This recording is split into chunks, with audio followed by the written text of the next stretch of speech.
Okay guys, today we're going to learn how to add a trust line on the XRP ledger through the use of XRPTOOLKIT.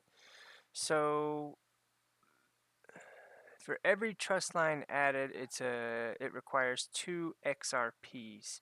So the main account reserve is 10, and for each trust line added, it's an additional 2 held in reserve. So you can see the reserve for this account here is 12 XRPs because you have the main account and then 1 trust line.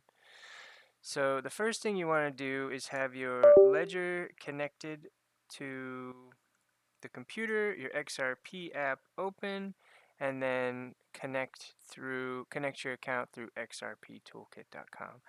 Now you can connect with Decent, Zum, and a few other wallets. For this particular example today, we're going to be using a ledger. So once it's connected, you'll see your account address up here, and then we're ready to go. So first thing you want to do is go over here and, well, you could either click receive here or actually click add asset down here on the bottom. So if we would have clicked receive, it just takes you here, and then it's one extra step, receivable assets, view details. Okay, so they have an add asset section and a custom edit section. In the add asset section, it's just a drop down list of commonly used assets on the XRP ledger. So if your asset's in there, let's say for example Sologenics, you would just click it, set your limit, click next,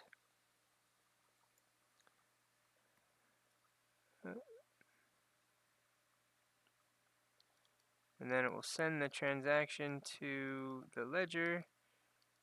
Let's see, XRP apps open, paired.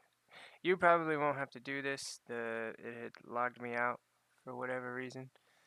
Okay, so once it's logged in and connected, which you should be already, it'll say transaction type, set trust line, and then you're just going to right click until it says sign transaction, and then double click.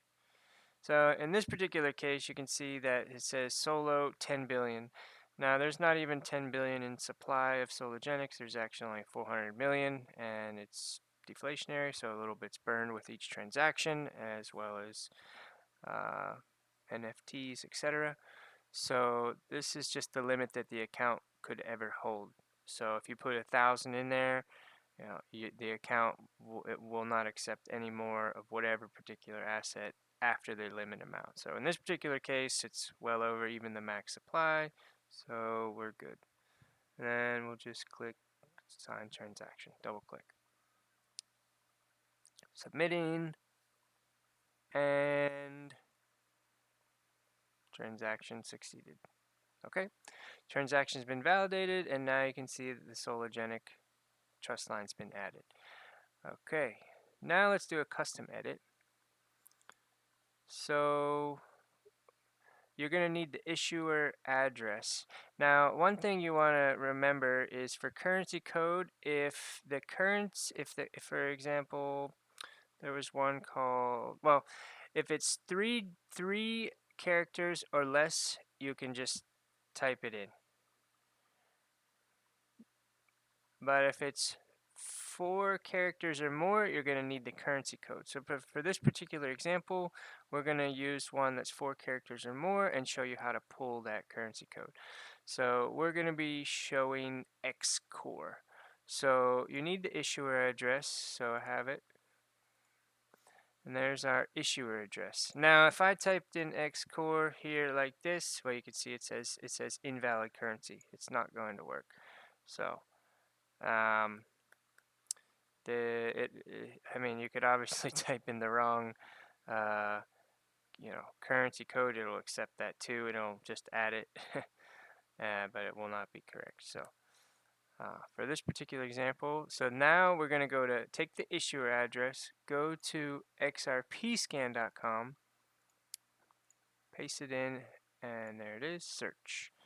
Okay, it's XCore. You can see that's the issuer. It's the address we just used. So now you're going to scroll down to where it says issued. You want to click on issued, okay? And then down below here, you can see that the name of the token is called XCore, and then there's a thing called the token code, and then it shows the issued supply, which is a little under 50 million. So you're just going to take and copy this currency code, and we're going to go back to here. I'll paste it in, and then the limit, I mean, you could keep it at 10 billion, it'd be fine. The limit was 50 million according to XRP scan. Okay, and then we'll click next, and then you can see it accepted the currency code XCore 50 million, issuer address, and then just review, sends it to the ledger, and it says transaction type set Trustline. So then just right click and then sign transaction.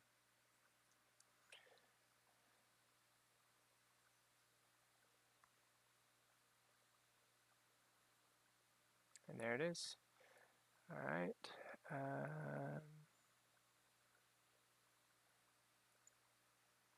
And then just to show you one with the 3, so we got the issue address for Val over here. Well, let's see. Show you how to. If you want to remove a Trustline set, the balance has to be 0. So if the balance isn't 0, it won't allow you to remove it. So if we want to remove it, we just click remove. And also, if the balance is not 0, the best way to get it to 0 is just send it back to the issuing address. So you would just copy the issuing address, go back to send, paste it in there. Oops, that's the currency code. Well, anyways, it just has to be 0. The best way to zero out an account if you want to remove a Trustline is just send it back to the issuing address or send it to another account. Okay. So then we'll just click on, we'll remove this one, remove. Let's see. And then just right click, sign transaction, and it will remove the Trustline. All right. Now just to show you one more example here, we had this Val Trustline added. Just copy the issuer, this is what we need. So then add asset, you're going to go to custom edit, paste. Now remember, currency code or currency only accepts 3 characters or less. So in this case it's Val. We got the issuing address. Not sure what the limit is. If you wanted to find out the limit, again, you just go over here to XRP scan. We'll paste in the issue address, brings us to here. Go down to issued, and there it is. You can see name Val, token code Val. Because again, any token that is 3 characters or less will not need the currency code. If it's 4 characters or more, it will need the currency code. So you can see the issued supply is just shy of 26 billion. So then just come back over here. You could then 26 billion. So again, the limit is just the amount that the wallet will ever hold. So if you put 1,000 in there, once you reach the limit, the wallet won't accept anymore. So you just come down here, click next. Asks you to sign the transaction, review and confirm on ledger device. Just right click all the way to sign transaction and then double click.